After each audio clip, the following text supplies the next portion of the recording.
back. Now, Canadian Prime Minister Justin Trudeau's visit to India for the G20 Summit had more controversies than positive takeaways, thanks to the visit being clouded by Canada's not-so-veiled support for Khalistan supporters.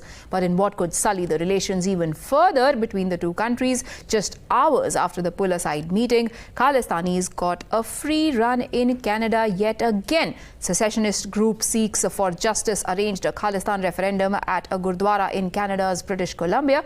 The voting took place at the same Gurdwara that was once headed by now slain Hardeep Singh Nijjar.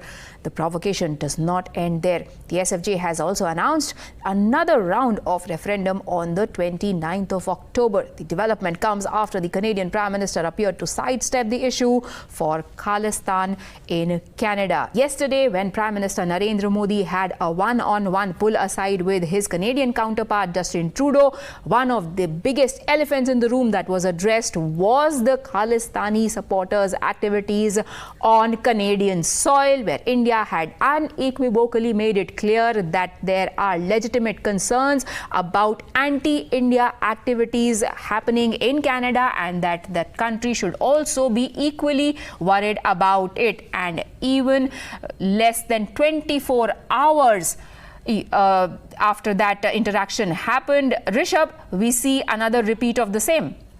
Well, definitely. If you see the way anti-India activities have been getting momentum in Canada, that was flagged up by our Prime Minister to his Canadian counterpart as well, and in a very strong word that what is happening in Canada is not good for Canada-India diplomatic ties. And in as many words, Canada was told that whatever is happening in Canada, India is really upset about it. But as this meeting was happening, we saw another referendum, so-called referendum happening in Surrey, and anti-India speeches being made openly. And after that, when Canadian Prime Minister did not allow the Indian press team to be in the press room to ask questions, and even when a Canadian journalist asked him about whether Khalistan was the issue of Khalistan was discussed or not, he didn't have a clear answer, which shows that Canadian government, Canadian authorities are in denial for something that is happening there. And as Pradeep has been mentioning as well, that the way 1985 Kanishka blast took place,